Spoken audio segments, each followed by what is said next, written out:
Here. Mr. Berquist. Here. Mr. Arcuri. Here. And Mr. Lewis. Here. All right, rise for the Pledge of Allegiance.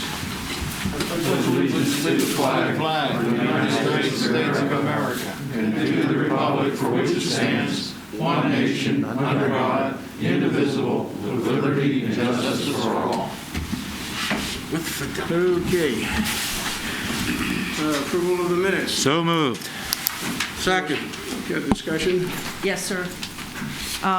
There were a couple changes, and one change I sent to Mr. Lauer and one recommendation.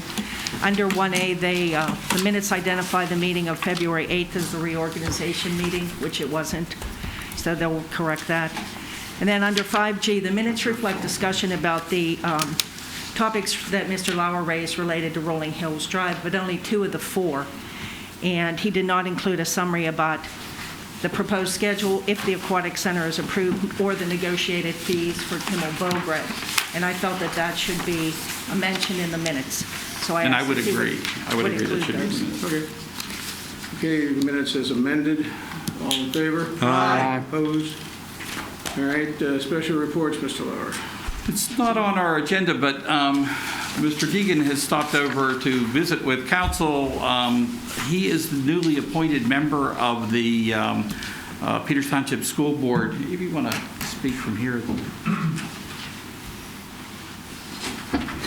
Well, thank you, Mr. Lauer. I just want to take this opportunity as a newly appointed school board member to say that I really appreciate looking forward to working with you and the rest of the community in terms of continuing the excellence of Peters Township schools and making sure that we continue to get the voice of the community and the other stakeholders as we look forward to that. So again, just wanted to introduce myself and look forward to working with you as I learn the new role as a school board member. So thank you. Looking forward to working with you. Condolences, but could you just take your mask off for just 1 second so I can recognize you? Oh, yeah. Okay. Thank you. I guess get your mug shot up there. I probably won't remember anyhow, so I apologize ahead of time. Thank you. Thank you again. Thank you for coming. Thanks for coming. Over. Thank you. Okay, recycling.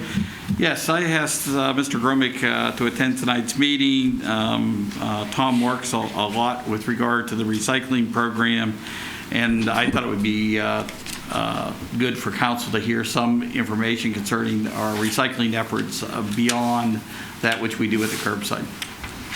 Yes.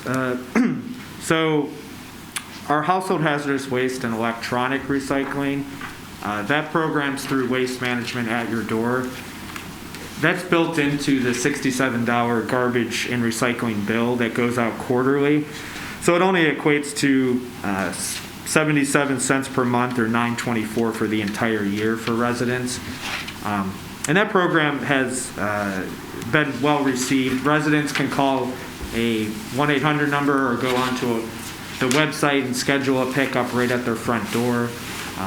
We're still in the process of educating residents that you can no longer drop off the TV or electronic device at Public Works. They're a little disappointed at that, but once you tell them that it'll be picked up at your front door and there's no extra charge, then they seem to be very happy with that. And the number of pickups actually increased from 2019. In 2020, we had 1,687 stops or pickups, and that was compared to 1,605 in 2019. There was a total of 91.9 tons in 2020, which was a 1.2 ton increase over 2019. We also have the cardboard compactor, which is behind fire station number 1. That was very well received. In the amount of cardboard recycled doubled in 2020 compared to 2019. The 42-yard receiver box was hauled 15 times in 2020. So there's a total of 70.32 tons.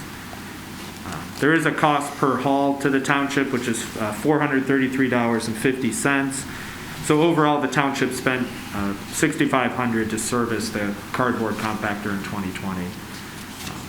But like I said, it's very well received. We do get plenty of calls about where to recycle cardboard, and I'll touch on it in a bit, but we do get calls when it is, whether it's out of service, full, or any issues with it. So we know there's quite a demand for it, especially on the weekends.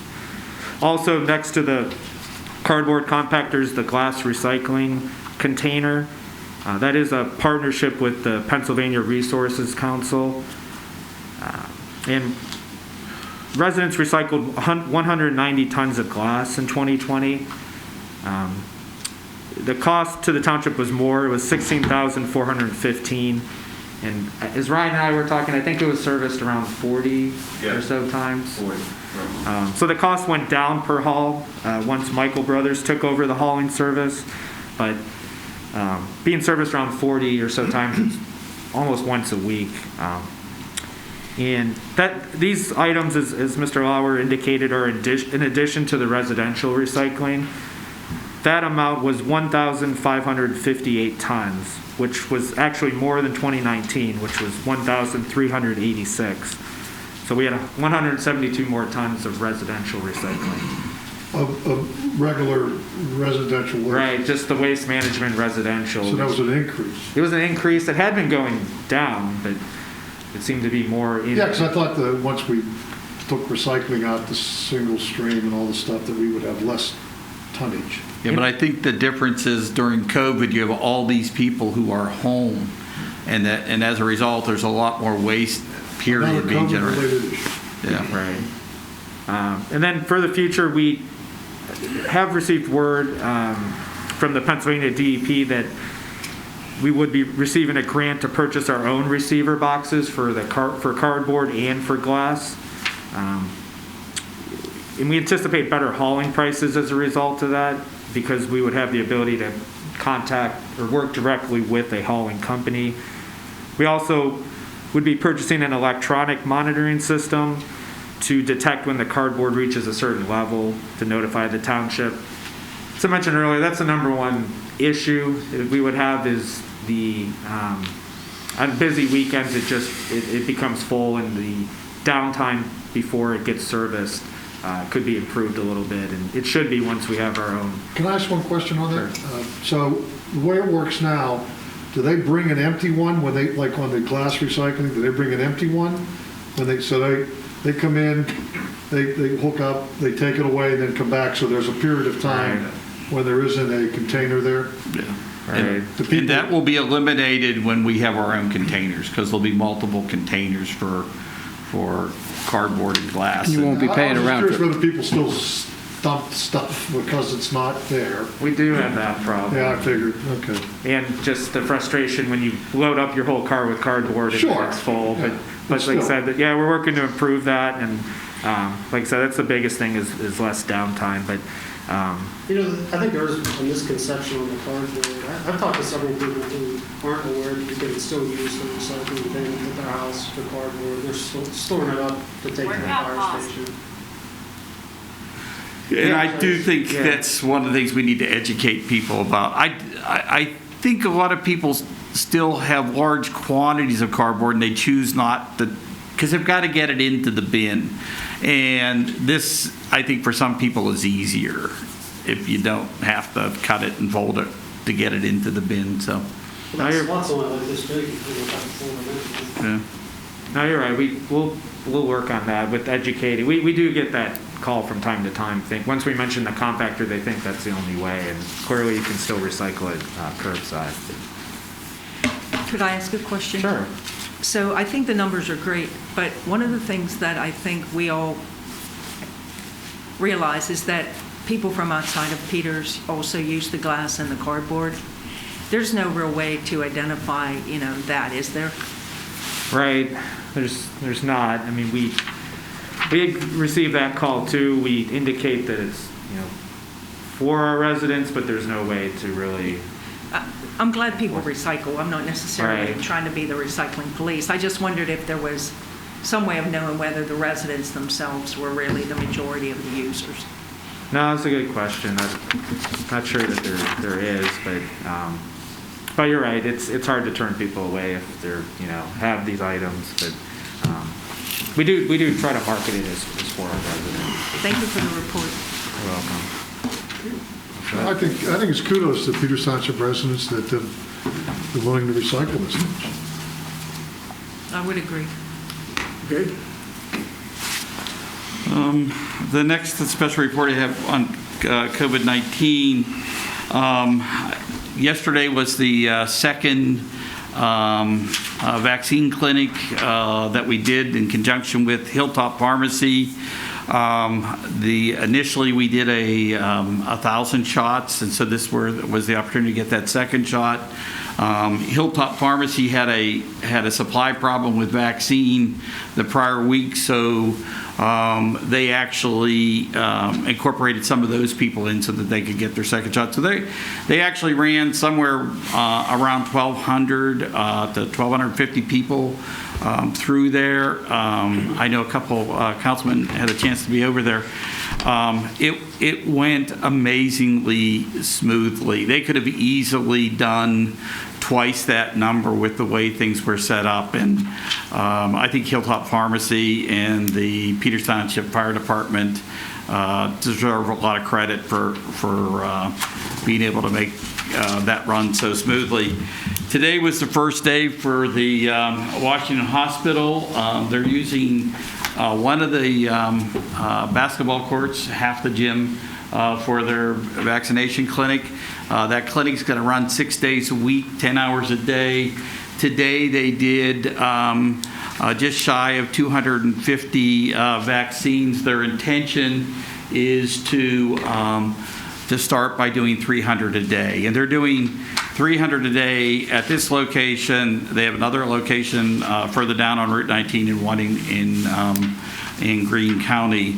Their hope is to be able to ramp that up, and having stopped over there today, they certainly have the capacity to do far more vaccinations there than what they did today. So one of the things that Washington Health Systems defines their service area as Washington and Greene counties, and so the vaccines that are being given at this location are going to be limited to Washington and Greene County residents. They have a really straightforward way to register for this. If you go to the Washington Health Systems website, it's a straightforward process.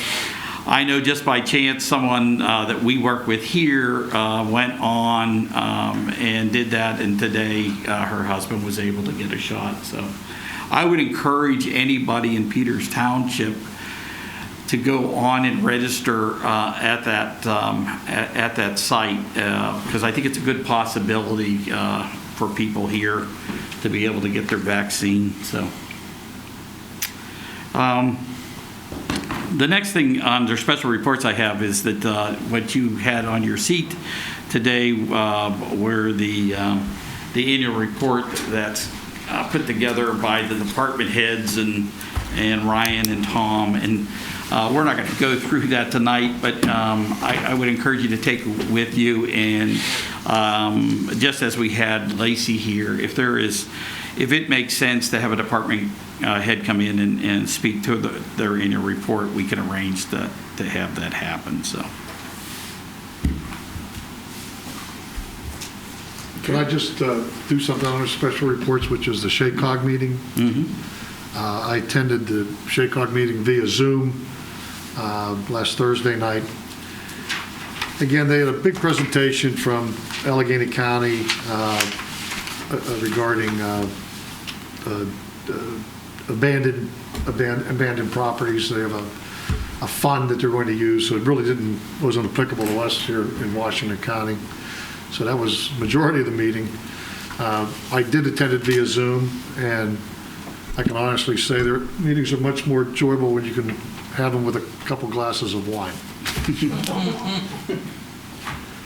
So that's Amen. pretty much it.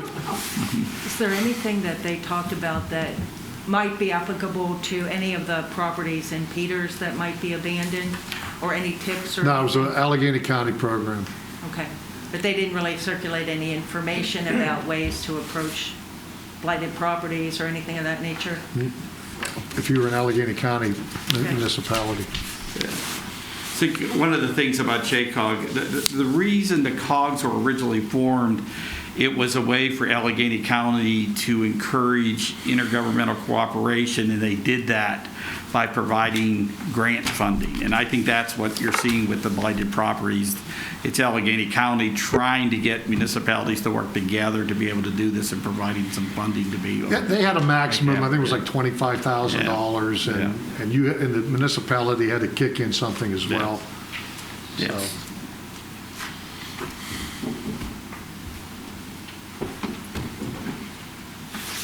Okay. Is that all that for special reports? That's it.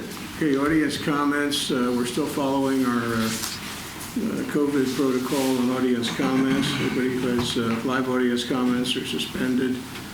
As a result of the COVID, comments can be emailed to Tom Gromick and prior to the meeting, and comments will be shared with council at the meeting. So I have a number of the comments. We compiled those, and council has those at their desk. So let me read through these. The first is from Kathy Carter. As a citizen of Peters Township, I'm writing to express my strong opposition to Mr. Ball's comments this week with respect to the censure of Senator Toomey. When I first heard report of his comments, I was in a state of disbelief. I thought, this can't be what he had actually said, can it? After confirming the remarks, my disbelief turned to sadness. However, I am not choosing to turn that sadness into action. I am asking the council to demand Mr. Ball immediate resignation from Peters Township Council. I believe his statements are reprehensible and irrevocable. A man who does not believe that public officials have a responsibility to do the right thing on behalf of those they serve should not be in a position to influence their governance. He must resign immediately. The second comment is from Stephen Rentz. I've heard that there has been an organized campaign to complain to council about Dave Ball's exercising his First Amendment rights to comment on politics. When did this become a criminal or civil offense? Today's cancel culture is attempting to take away the free speech rights of anyone who stands up for conservative ideas. Whenever any Republican takes a public stand, they send computer-generated emails, make phone calls, and bus in protesters to silence conservative voices. They are not the majority, but they make so much noise that it seems like they are. Why are we rolling over to let them take away the rights given us by God and protected by the Bill of Rights for 230 years? We can stop this trampling of our Constitution very easily, ignore their fake outrage. Dave Ball represents Peters Township voters as council chairman, but he also represents all Republican voters in Washington County as the chairman of the Republican Party. His comments were made as the Republican chairman, and he has a responsibility. He does not lose constitutional protection because he's also on council. It's high time we stop cancel culture before it goes any further. They have a right to speak just as we all do, but we don't have to cave into the ridiculous demands. The next comment is from Robert Chester. On February 16, 2021, I sent this email to Peters Township Councilman Dave Ball with copies to council members. As of date, I've not heard a response from Chairman Ball. I've requested that this email string be read into the official minutes of the next Peters Township Council meeting and made part of the official minutes of the meeting. I'm a longtime resident of Peters Township. I request that Peters Township and the Peters Township Council affirmatively state that they want their elected politicians to have a conscience and do the right thing for all residents of the township, and not just for their own political party, sect of their political party, or favorite person. I recommend that Peters Township Council make it clear that when David Ball makes political statements, that his statements do not express the opinion and beliefs of Peters Township Council unless expressly so stated. I request that it be resolved at Peters Township Council that all politicians of Peters Township shall represent all residents of the township regardless of their political party or of choice. Prior to his recent national notoriety this past week, I have never heard of Chairman Ball. I have since learned that he is elected chairman of the Peters Township Council. I am told that he is a rather prolific contributor to the local news media on on his political opinions.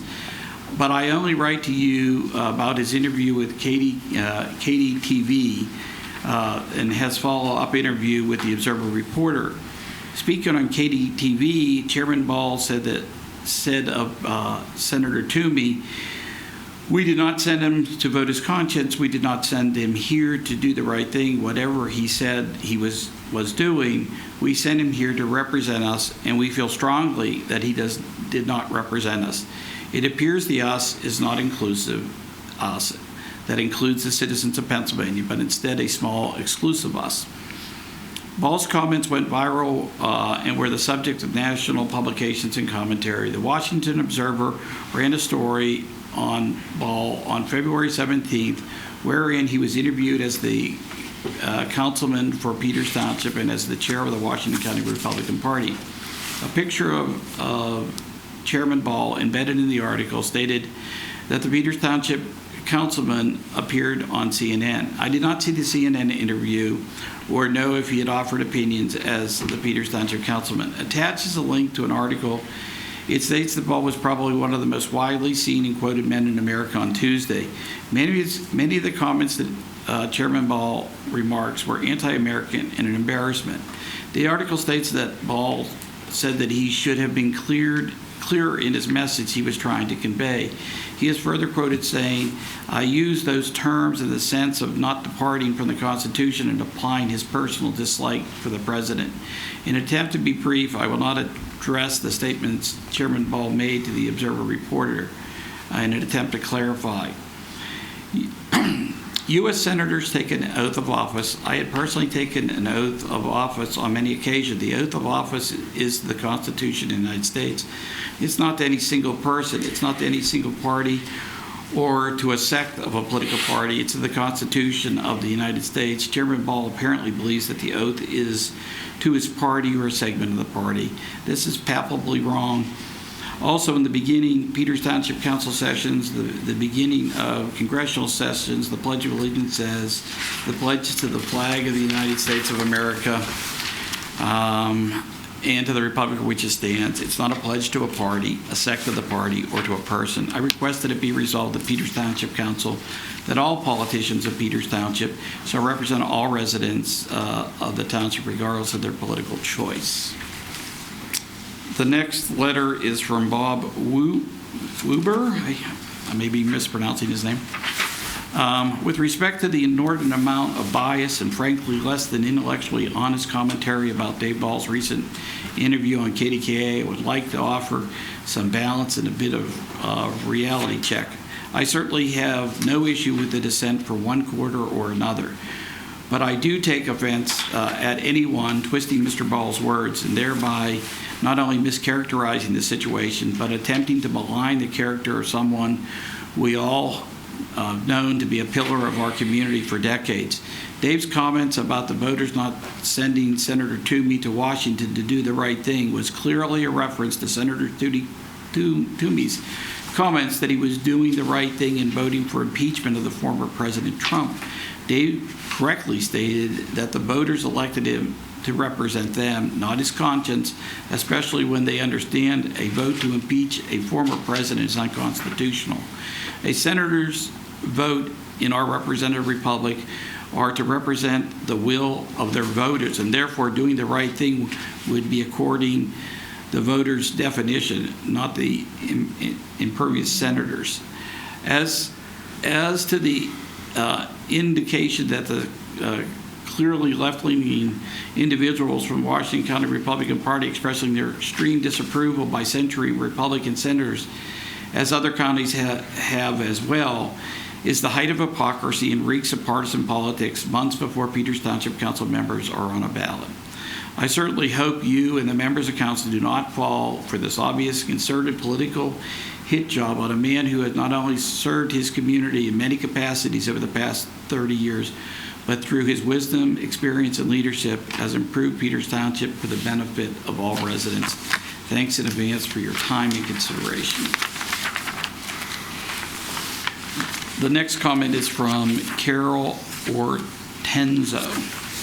I'm appalled by the comments made by David Ball during KDK interview on February 15, 2021 regarding Senator Pat Toomey's comment that quickly went viral. It is embarrassing that Washington County is now known nationally for Mr. Ball's statement. We did not send them there to vote his conscience, and we did not send them there to do the right thing. I must respectfully disagree with Mr. Ball's assertion that elected official is not elected to vote his or her conscience. One would hope that elected official does, in fact, have a conscience and will use it. Having character and not blindly following any given leader is a quality that should be applauded in an elected official. If they don't or are not permitted to exercise their independent thought processes, then why elect them? An inanimate object representing a straight party vote would do just as well. It would save the taxpayers a lot of money. Officials are, or at least should be, elected for their ability to process information, contribute to the discussion when appropriate, and then vote for what they believe to be in the interest of all of their constituents. Please advise Mr. Ball of the following. Blind loyalty to a dear leader is something straight out of the Communist Party handbook. 2, Senator Toomey was elected to the U.S. Senate to represent all Pennsylvanians, not just a specific subset. 3, we, the citizens of Pennsylvania, did in fact elect Senator Toomey to do the right thing. In the words of one TV host, if we didn't send them there to do the right things, did we send them there to do the wrong things? During his 15 minutes of national fame, Mr. Ball was identified as the chair of the Washington County Republican Committee. By association, this is mortifying so that many of us who are also residents of Washington County.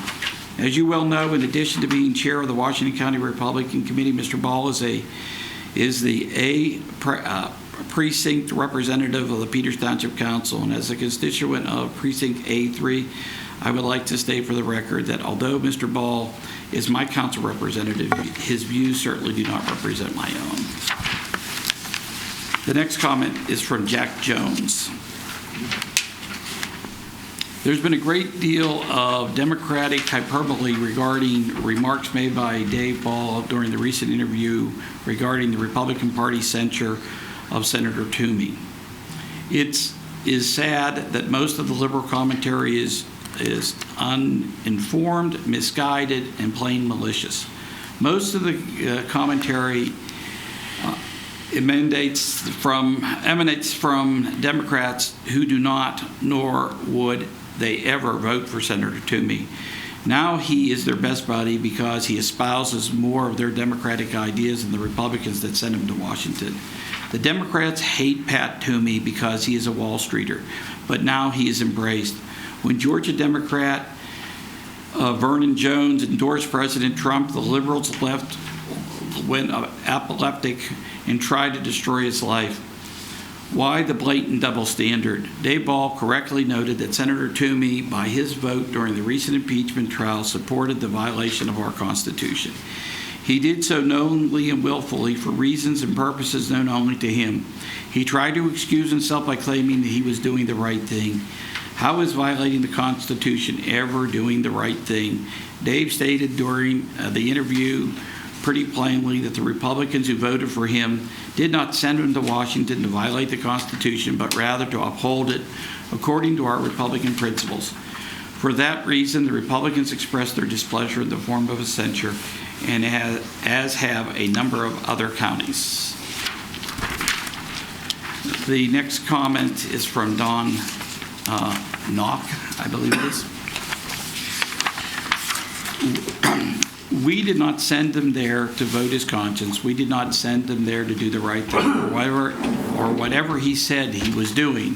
We sent him there to represent us. Dave Ball, Washington County Republican Chairman. Council Chairman Ball certainly has a right to free speech, and we as citizens have a right to criticize him for it. Words do have consequences. We believe that Mr. Ball, to make a statement, speaks to his own lack of good judgment and moral character. And as Peters Township residents, that concerns us. To do the right thing is precisely what we expect of our elected leaders. All of our leaders, including those who sit on our local council. We find Mr. Ball's comments not only personally embarrassing to the township and county, but absolutely shameful and unacceptable. In our view, decency, respect, honor, civility, virtue, and doing the right thing are indeed some of the qualities we expect from elected leaders to possess when taking positions of power, including our local council members. For the record, it is always the right time to do the right thing. We trust council will address the public remarks made by Chairman Ball and act appropriately, whether it be to censure him, remove him as council chair, request him to resign, or something else council deems appropriate. This shameful and unacceptable public statement by one of our own local representatives must be addressed. Thank you for your time. This is a comment from Scott Smith.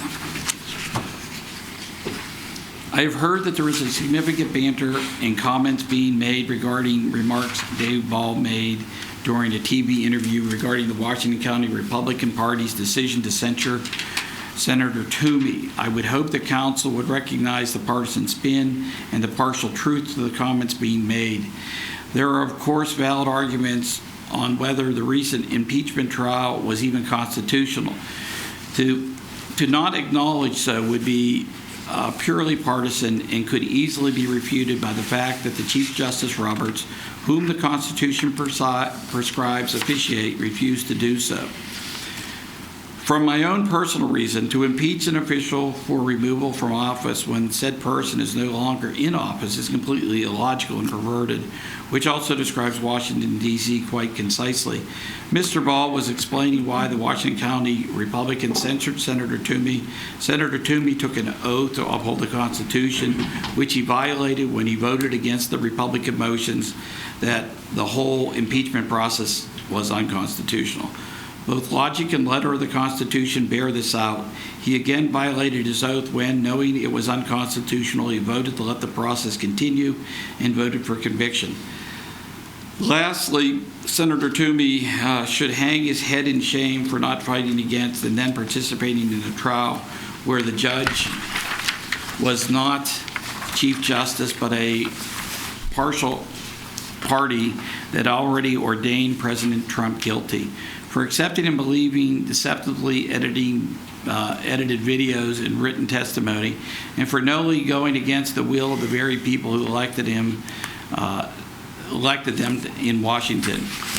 To believe that a few Republicans had voted with the Democrats were altruistic and noble only makes sense if you believe that the overwhelming majority of Republicans were not. No council member. This is the case of the Washington Swamp, represented in both parties by the likes of Senator Toomey, voting against the will of the people and the letter of the law for selfish political advancement. It is the Washington Swamp's inability to see or even care about their own corruption, Senator Toomey's active participation in said corruption, that led to his just censure. To those saying that Dave Ball doesn't support the Constitution, I say that you probably are also part of the swamp culture. Mr. Ball, like many of us, has read and digested the Constitution, and he is a firm defender of it. It is Senator Toomey who has rightly called to task for both violating his oath and inability to comprehend the plain constitutional constructs regarding impeachment through the Washington County's Republican censure. I had great appreciation for Mr. Ball and those like him who have the political courage to stand up for what is right and legal in these politically corrupt times. Sadly, I am not surprised that those who would acknowledge and mischaracterize Mr. Ball for his own political purposes. To those people, as well as Senator Toomey, I say you aren't fooling anyone with your false self-righteousness and sanctimony. We see right through you and know that it is people like you that are the problem, not Dave Ball. This next comment is from Debbie Warble. Okay, I am a Democrat. However, I don't think one party's affiliation enters into the issue. Mr. Ball's comments on KDKA interview were terrible and embarrassing. He humiliated our township and our state. The worst is he may well be representing his constituents' opinion on this subject. I hope in the future, especially as the president of the Peters Township School Board, he will temper his remarks when speaking in public, as he now represents me as well. Next comment is from Mark Mickick. Dear sirs, I'm writing in support of Mr. Ball and voicing his opinion that Senator Toomey is out of line in his duties to uphold the Constitution. I also believe that many other like-minded residents also agree with us.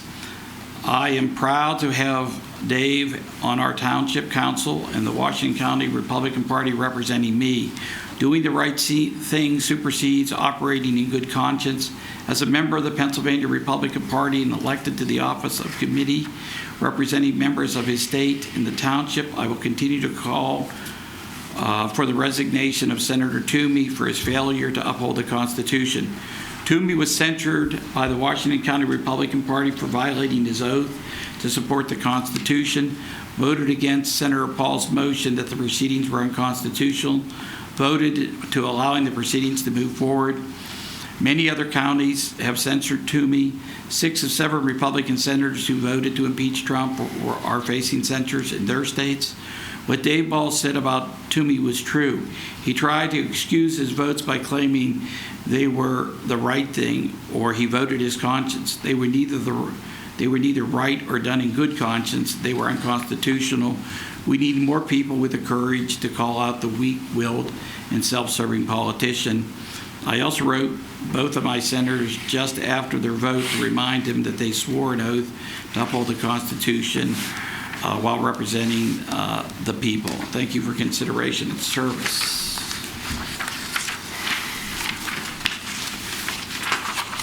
This is from Carol Lee Kettler. I've been a resident of Peters Township, living in Precinct A2 for 35 years. I'm writing you today about Dave Ball's comments in KDKA interview on February 15, 2021. Senator Pat Toomey's impeachment vote. Mr. Ball said, we did not send him there to vote his conscience. We did not send him there to do the right thing, or whatever he said he was doing. We sent him there to represent us. These remarks are deeply dismaying to me and should be to council too. They are un-American, anti-democratic. They show disdain for the representative form of government we have here in the United States. They mistakenly state that an elected official is to follow the party line, not his or her conscience, and presumably the will of his or her constituents. We should not ignore these comments just because they were made by Mr. Ball in the capacity of the chair of the Washington County Republican Party, rather than as a member of the Peters Township Council. It is reasonable to assume his views, his responsibility as a representative on council in the same way. That's what his constituents and residents of Peters Township want is of no concern. The party line is the priority. This is extremely disturbing. The residents of Peters Township want to have faith in that their elected officials are doing the right thing, which is representing all of us, not a particular party. The national attention these remarks drew is an indication of just how completely off base they are. In addition, the kind of national attention is an embarrassment to our community. Mr. Ball's comments reinforce false stereotypes about the area and the people who live here. They make us look like uneducated hicks who don't understand how representative government works and who proudly support right-wing theories. They seek to undermine our system of government. That's not who we are, and I'm sad and angry that Mr. Ball's remarks have tarnished the reputation of Peters Township.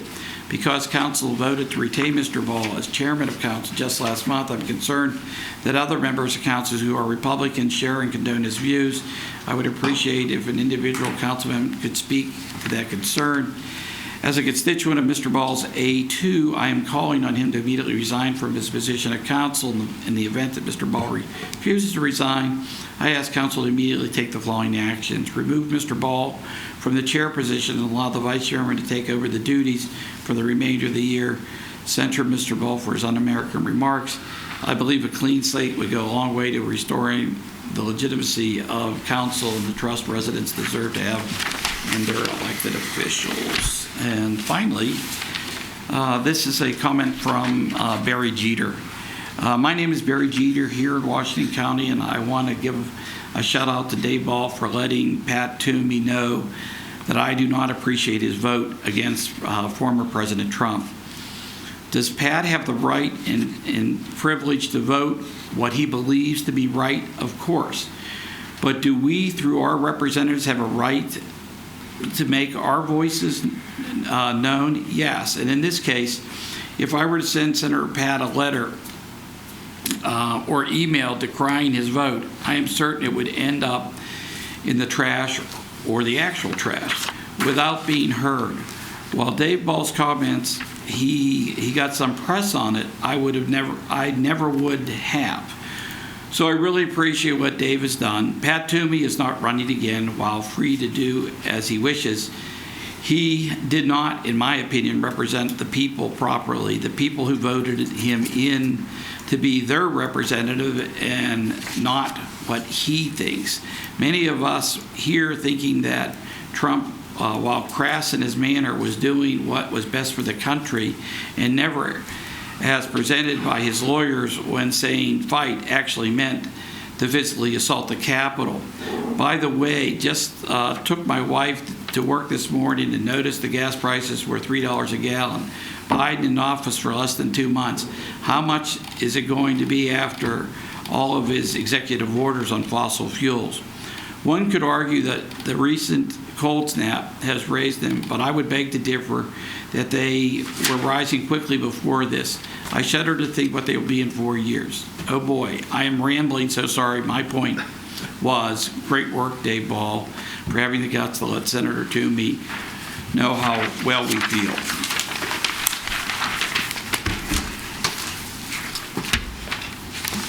Mr. Ball, Mr. Brooks has a comment. Mr. Brooks. Thank you. Ron Books, 855 Bebot Road, Venetia. As regards Mr. Ball, first of all, I think you were rather easy on Mr. Toomey. I would have used some more deliberate statements, but that's another thing altogether. As regards what's been said about you, let's take consideration. Anybody know who Alexei Vanil is? He's a pundit in Soviet prison right now because he spoke out against Mr. Putin. He got a 3-year sentence. Let's move to the United States. Jennifer Gugger, G-U-G-G-E-R. She's a female detective in Philadelphia. She's been removed from duty because she showed up on January 6th in Washington, D.C. at the demonstration. She didn't do anything. She just showed up. She was immediately removed from her position in the police department. Why? Well, we know who rules Philadelphia, don't we? And that's the basis for my comments. There's 2 other words that I'd remind you of. Constrain and suppress. Constrain and suppress are 2 words that apply to another word, totalitarianism. Before you can institute your means, you have to be able to suppress, repress, and otherwise prevent people from speaking against you. And that's something that Mr. Ball didn't allow to happen to him. Now, during the interview, which I saw at least 5 or 6 times, at no time did I see anything on his wear, what he was wearing, his clothing, that indicated he was from Peters Township, or he was chairman of the council, or he was chairman of the Washington County Republican Party. There was no implication there that he was a member. It was the person doing the interview who revealed what Mr. Ball's background was. Not Mr. Ball, the people doing the interview. Now, I'd just like to say a couple of things. We're on a slow slope to totalitarianism, believe me. Anytime that we suppress, repress, jail, whatever you want to call it, individuals for speaking out, it won't be long before we'll be able to fly a red flag over our Capitol.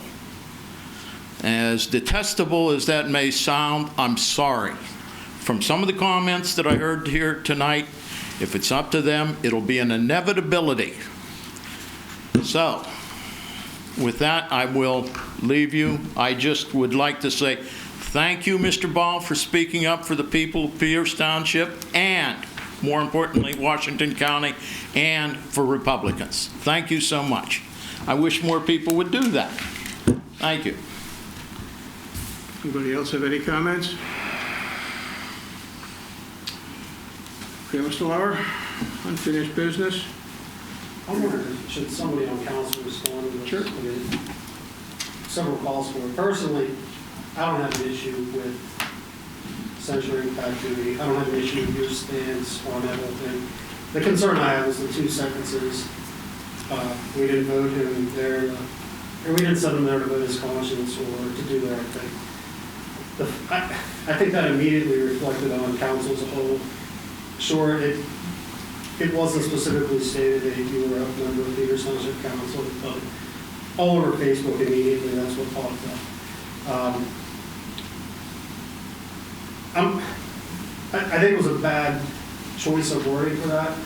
I wish that you would have stepped up and responded to some of the emails that came in immediately. I think they were left to fester a little longer than they should have been.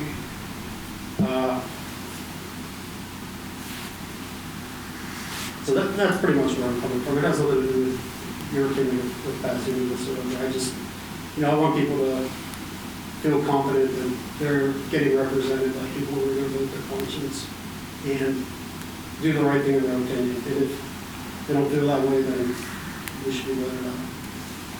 Let me just say something. I do not want to prolong this discussion because, first of all, it doesn't belong in Peters Township Council. But I responded to a direct question from John Delano. He said, why did the Washington County Republican Party censure Senator Toomey?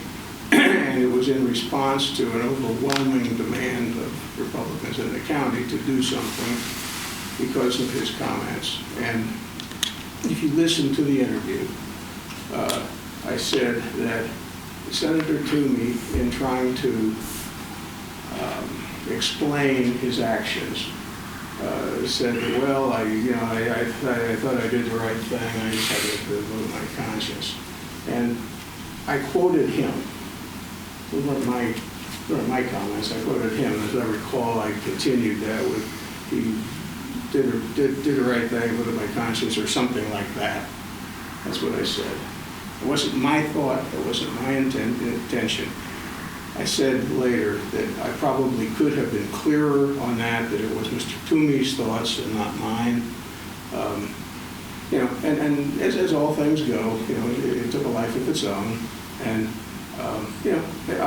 it's the way it goes. I can't, I said it got out into a wider realm, and you can't put the genie back in the bottle. But it isn't the way I think. I fully support the fact that people should do what is right. But Mr. Toomey, in our opinion, did not do what was right. He pursued a personal vendetta against the president, and that's what the discussion was all about. It's an internal discussion to the Republican Party. It has nothing to do with anything else here. So, it's if you look at all of the comments that came in, all of the negative comments are all from Democrats who wouldn't vote for Toomey, whatever. And so, it's become a very partisan thing, and I would just like to leave the discussion at that and assure people that I really do believe that people should do right things and should have a conscience when they vote. But the point being in this instance that I don't believe that was Mr. Toomey's motivation for doing what he did. He's tried to explain it himself a number of different times, and the story keeps changing. There's another version of it in the Philadelphia Inquirer this morning. So, perhaps one other thing would be helpful. The duties of chairman of Peters Township Council and vice chair are described in the Home Rule Charter, and perhaps Mr. Lauer could speak to what those duties involve and to what the limits of the chairman speaking for the rest of the council involve. No, it's very clear that, and Mr. Lauer will elaborate, that at no time in this discussion did I ever mention Peters Township. If somebody speaks for Peters Township, it is generally by virtue of a resolution that we do. We have a resolution where, we will, have a resolution to commend somebody or something, which the council votes on, we sign it, and it's a resolution on the part of the township. Well, it's not just generally. There's chairman of council speaks for council once council as a whole has agreed. Yes. Is what you're saying. So, Exactly. And that nobody was consulted about your interview. No. So, This was done completely different. We all wear different hats here. We all belong to different organizations. This is one of the ones I belong to. There's nothing, no connection at all between that and the council. I guess I've encouraged myself that I'm going to have something to say too. I was not comfortable with the interview as it was portrayed, and I think that's probably an opinion that everybody had as they heard it. I think more fundamental to that is the concept that I just never could grow comfortable with, that you can impeach somebody after he's out of office. And therefore, the whole process in that respect seemed to be grandstanding theater as far as I was concerned. So, David, I wasn't happy with the way it came out. I think I've talked to you and you pretty much said the same thing.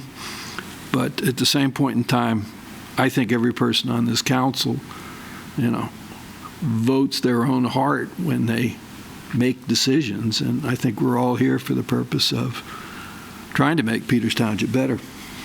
Thank you. I think they do. And one of the things I've told people many, many times is that this council is not a political council. We don't make political decisions. We make decisions that are in the best interest of Peters Township. I think we've done that consistently for the 16 years that I've been here. I can't recall the decision that we've made that's been based on politics. Yeah. All the decisions have been based on what's best for Peters. And, that's the way we operate. That's the best thing about being on this council. We may, our votes may not all be 7-0. We all have differences in opinions. But the other opinions are all based on what we all believe to be in the best interest of Peters Township. Yeah, and I think I'm already on record as expressing, my difference of opinion on some of your points of view politically from a national level. But I think you're right. I think from, as I've said, from a local Peters Township issue, this council has always operated pretty much to try to do the right thing and what's in the best interest of Peters Township and not our own personal beliefs. And I think today the animus that quickly evolves itself when someone either makes a comment that can be misinterpreted or even says we all have done stupid things at one point in our life. I know I certainly have, and just seems anymore one mistake and all of a sudden they want your head hanging on the Appian Way, and I don't know. It does create extremes. They seize the opportunity to take advantage of something, and it's okay. I mean, I learned a long time ago that if you just don't take it internally. So I think that would be our best advice right now, and let's just get past it. And it has nothing to do with Peters Township Council. So, are we ready? Everybody okay with moving on here? Yeah. Please. Okay. Unfinished business, there is none. New business. The first item is award of a contract under the Pennsylvania Costars program for the purchase of a dump truck body for use by the Public Works Department. The 2021 budget includes an appropriation of $120,000 to acquire a truck to replace Truck 34, which is a 2012 Ford 550. The purchase of the cab and chassis was previously approved by council In addition to that, the purchase of the cabin chassis, we need to purchase a dump body. The dump body is being proposed to be purchased under the Commonwealth of Pennsylvania's Cooperative Purchasing Program. The dump body that would be provided by Stevens Equipment at a cost of $56,153, which would mean that the total cost of the truck was $98,863, which is well within the amount that's been appropriated. And so therefore, it's my recommendation that Peters Township Council award a contract under the Costars program So for the moved. purchase of a dump body. Questions? We spent a significant amount of time a couple of years ago talking about what the dump body was to be made of. Yes. And I think ultimately, under Pete's guidance, it was a stainless steel body. Yes. But that is not a shared opinion of the current Public Works Director and the mechanic. And what's being recommended is an aluminum body. Okay, but not carbon steel. Okay. I would assume the aluminum's cheaper than the... Not necessarily. I think it also allows to be able to haul more because the gross vehicle weight isn't consumed by the dump body. So. Okay. Thank you. Okay, moved and seconded. Anything else? In favor? Aye. Opposed? Okay. Award of a contract for roof replacement, Peters Township Fire Station number 1. The 2021 budget includes an appropriation of $225,000 for the purpose of replacing the mansard roof on Fire Station 1. This project was previously bid in 2020, and the low bid was $201,890, which exceeded the amount that was appropriated in 2020. The township has opened bids for the replacement of the mansard roof. A summary of that is shown on the chart that's being projected. Mr. Jaworski has checked out the references from Vicarious Construction and is confident they complete the work in a satisfactory manner. And so therefore, it's my recommendation that council award a contract in the amount of $189,123 to replace the mansard roof at the fire station. Second. Further discussion? In favor? Aye. Opposed? Okay, award a contract for the rehabilitation of stormwater ponds. Yes, 2021 budget has an appropriation of $40,000 for the purpose of rehabilitating storm water detention ponds. There were 15 bids received. What's shown here are the 5 lowest bidders. It's our recommendation that we award a contract to Slusiak Excavating. They've done work for us before, and Mark's been pleased with that work. We're suggesting that we add the alternate for Green Meadow Phase 4 since it's will be under budget. And last year we did not do the pond, so this will help us catch up. So moved. Second. Further discussion? Favor? Aye. Opposed? Okay. Award of a contract for the replacement of Peters Township Library heating, ventilation, and air conditioning. Okay, so the budget includes an appropriation of $400,000 for the purpose of replacing the existing heating, ventilation, and air conditioning system in the library. The project includes replacing both air handling units, the 2 boilers, and the installation of a new control system. The project also is designed to address concerns related to COVID-19, both in terms of air quality and ventilation. Well, this is a project where we pre-qualified contractors, and while we pre-qualified 5 of them, only 2 of the firms chose to bid, and the results of that are shown in the chart that's being projected. As you can see, the base bid and the alternate are well in excess of the amount that's been appropriated. And normally, I would be suggesting that we go back out to bid, but on this particular project, I think it makes sense for the township to proceed. And one of the things that we will do is to work hard towards finding savings elsewhere in the budget to be able to accommodate this. The reason why I suggest that we move forward is this project will take out the heating and air systems in the library. So there's only a window where we can keep the library open and do this work. And it's in that transition period between winter and spring or summer and fall. I would much rather do this, particularly since the boilers will be removed, in this transition between winter and spring, so that in case we have some kind of delay, that we can not be worried about heating the building. The other thing is that the part of the project is in fact designed to address the air quality as it relates to COVID. So the thing in the alternate is the installation of UV lighting to help sanitize the air. And also what you'll be doing with those air handling systems is to increase the quantity of outside air that's being circulated in the building. The library's HVAC system is the system that was installed 22 years ago.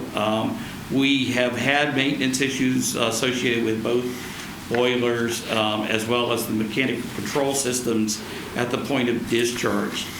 So I kind of reluctantly, it's going to be my recommendation that council award a contract to East West Manufacturing in the amount of $499,700. The one thing I will say is East West Manufacturing is the firm that replaced the boiler in this building and all of the fan coil units, as well as a separate HVAC project in this building. In both of them, they performed extremely well. And just as it was difficult to replace the boiler and the fan coil units in this building, replacing those units over in the library are going to be a real challenge, because you're going to actually have to remove an exterior wall to be able to get the air handling units out. So, like I said, it's my recommendation we move ahead with it. Discussion? Could you answer a question or two, sir? Can try. We did, if I remember, we did already pay to have this designed. Yes. So that expense was on top of this, but that's already been taken care of? And that was budgeted separately. Right, so that was taken care of. You suggested that we would find ways to come up with $100,000 by either cutting other capital or perhaps delaying some things. Do you have something specific in mind? Well, if you look at Ryan's report, Ryan actually references a number of projects where you may pick up some of this. The other thing that you should know is that your fund balance at the beginning of this year far exceeded the amount that we anticipated. So even if there were no savings anywhere else, you could make it up by virtue of the fact that the fund balance was greater. We just had savings on the last two items we talked about. Right. We saved over 20 grand on the truck, and I don't remember what the other one was, but it was something. The mansard roof is 35. So right there, it's 55,000 right there. Yeah. I mean, I don't see where we have any choice. I mean, I think the system's in its last leg, and I think that for the reasons that you stated, I think we need to do it. I mean, I don't like to pay above what we've budgeted, but I don't think we have much choice, and I definitely think we need the ultraviolet stuff, especially because it's it'll, for lack of a better word, I guess, disinfect the air or whatever. But I mean, unless somebody disagrees. I don't think The only thing I would add too, I mean, the new system they're proposing is much more energy efficient. You're looking at utility savings probably in the neighborhood of 15 to 20% annually of what we're spending now over there. It's a constant volume system that just keeps running all the time. Well, No boilers there.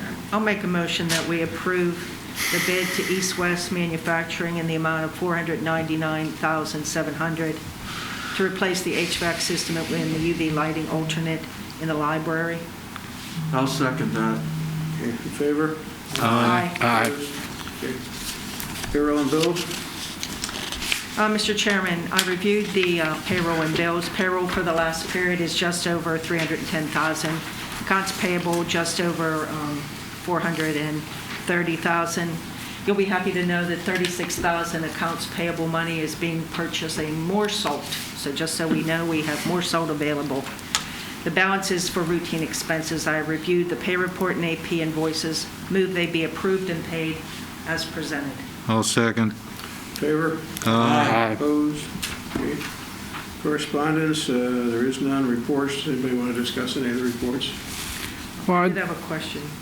Go ahead. You can go first. My comment would be, while I was aware of disappointing service early on with our snow removal, I also note in your Public Works report, Mr. Lauer, you're saying we're still struggling with staffing.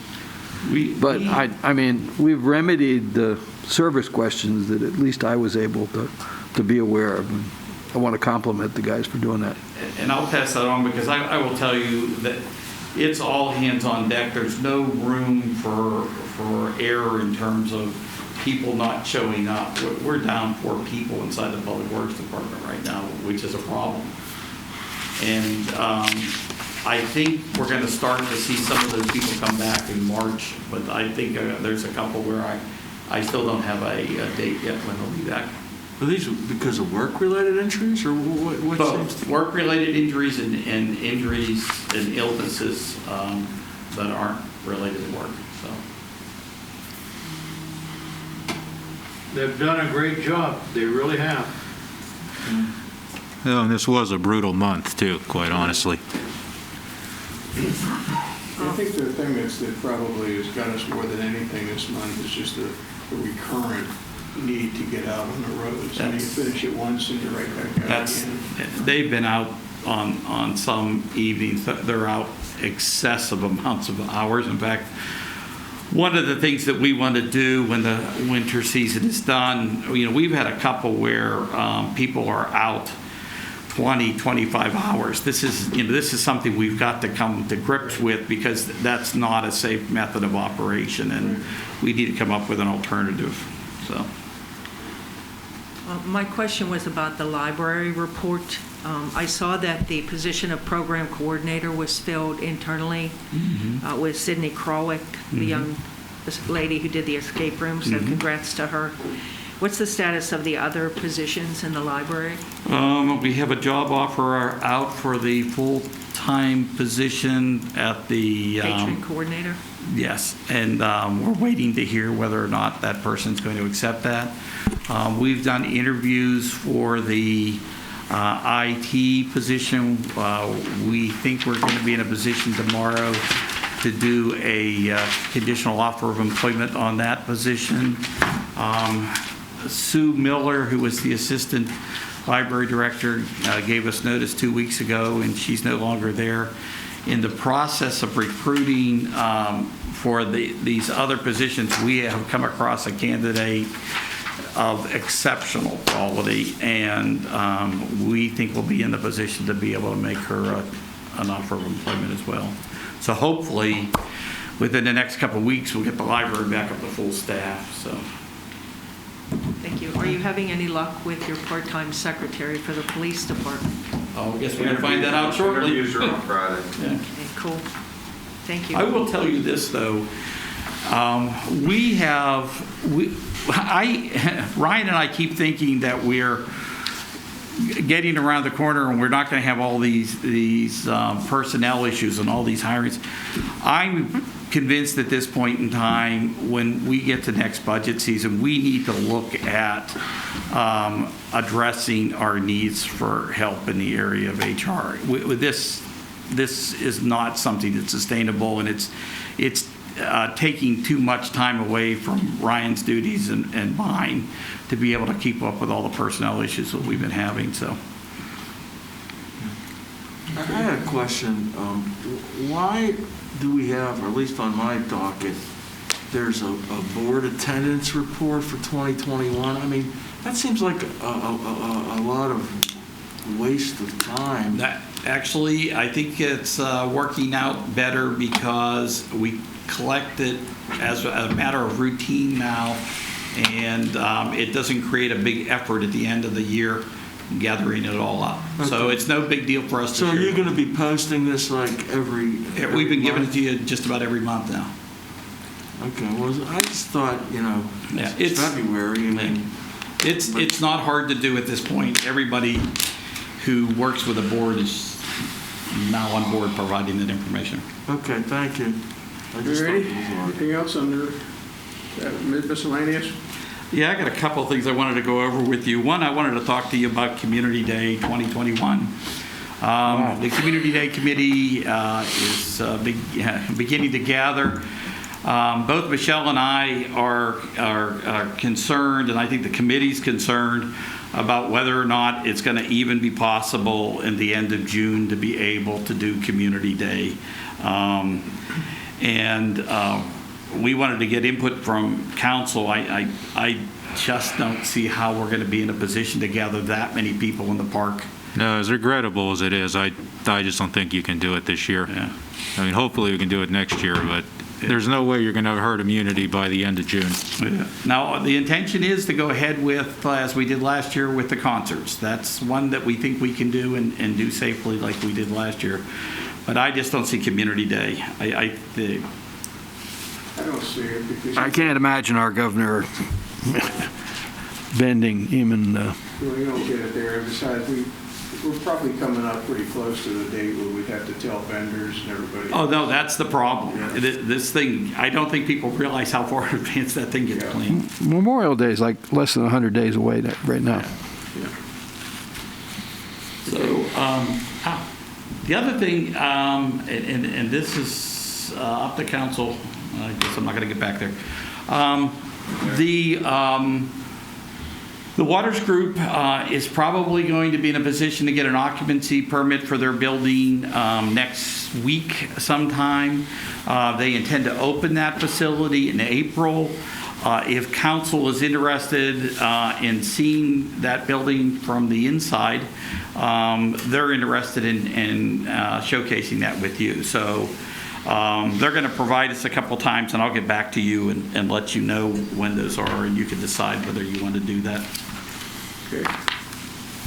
Anything else? Yep. Yeah. I got the survey results for Johnston Road. They sent surveys out to 26 property owners. Of those 26, half of them responded. There are 4 individuals who would like to see some sort of no parking, and 9 have indicated that they would prefer that there not be any signs posted on their roads. So I'm assuming we're not going to move forward with that. And the last thing is, the people from Ballard Lane had come in and asked us whether or not we would be willing to take over maintenance of the road. We told them that we would do that on the condition that they brought their privately owned improvements up to township standards, and as a result of that, they have done some significant work on their storm sewer system. All that is left, because they're also responsible for preparing all the surveys and deeds needed to transfer this to us, is that work. They just wanted council to affirm that if in fact, as we told them we would, that we will take it over if in fact they prepare those documents. They just don't want to go through that expense if in fact council. And remind me, Paul, we're only taking the road and the storm sewers, right? We're not taking that grassy area between Mallard Lane and Valley Brook, we right? are taking over the road and the storm sewers. And the storm sewers, they've done extensive repairs on them because they needed it. And what we're waiting for is a video of the storm sewers to confirm that they, in fact, the repairs were Well, storm sewers aren't that old. They aren't, but when they were, and this is the problem, and again, this is we won't have this problem going forward. If this would have been put in as a public drive, all of those storm sewers would have had to been videoed before we would have taken them over. We think that a lot of the problems with those storm sewers were there from the day that this was constructed. But because they're private, we don't have a responsibility to inspect them, nor did we. And so, and the thing that I think even the people on Mallard Lane will tell you is they're glad to have the repairs done because, quite frankly, where the one storm sewer ran was between buildings, and it was a problem. So. Are we scoping them, or are they scoping them? I think they're paying, what you have is a video. So we will get a video and we will actually view that. This is exactly what we do when we take over storm sewers inside of, developments. Someone comes in and does videos and we view the videos. Okay. Okay? David, when you mentioned the waters, it reminded me that earlier, probably late last year, we talked about having a review of the modifications we made to the planning and zoning Yes. plans, and in essence, an assessment as to how successful we've been in what we were attempting to achieve. I don't know where Ed is with that effort, but I don't want to forget. We will not forget it, and I really do think that what we told council was that the occupancy of this building is going to trigger that, and so we now know what that building looks like on that site, and that's part of what the discussion is. I think we owe with council. So. And I still stand that it's too much of a building for the site that's there, and I think we have a. I didn't vote for it. I know. Yeah, but you get to see it every day, Frank, on your way out, in and out of your house. The traffic that's going to See, on that site, I We'll be have happy less when the tax problem with it. revenues come in. But if you brought that same height elsewhere in this area, I think it'd be a problem. If you had a building that. It's got an extra floor to it. There's no question in my mind. Yeah, it would dwarf this building, so. Well, as a segue to Mr. Lewis's comments, we are going to at some point be looking at the another comprehensive plan. We're coming up on the anniversary of that. And I really would like for us to look at some of those issues. In particular, the intent of the comprehensive plan to make affordable housing for all. I keep getting emails from people who are long-term residents who are moving out of the township because the township is pricing them out of the market for a home that they can transition to. But yet that was one of the tenets of this whole comprehensive plan, the conservation overlay, the squeezing the houses together. If you drive through Just About Farms, you might as well be in the city of Pittsburgh, as far as I'm concerned, for how close the houses are and how big they are on the footprint. But we are going to do the comprehensive plan. When is that going to all start? I'd be honest with you, I'd have to go look, Mrs. Merrill. I don't know the answer to that question off the top of my head. Because it's it's every 10 years. Yeah. Well, and we kind of shaved off, added a little bit of time when we did the last one. Okay, anything else? Next agenda? I had asked a while back for a report about the safety committees and staff training, this whole idea of workers' comp, and how much we're paying and things of that nature. Will that be coming up at some point? The chairman for the safety committee is right there. I was hoping to get it to you in late March, actually, Okay. because we have some other trainings that are going on right now. Okay. The other thing for another agenda item, we had a workshop about minimum maintenance roads. I think that there are still some issues that haven't been fully satisfied as how we're going to handle some of that. I know that we have a plan for addressing and moving forward, but there are some aspects of, are people paying, aren't they paying, or are there things like that? I think we should address that in a public meeting. Let me do this. Let me, I may be able to do this for the next meeting.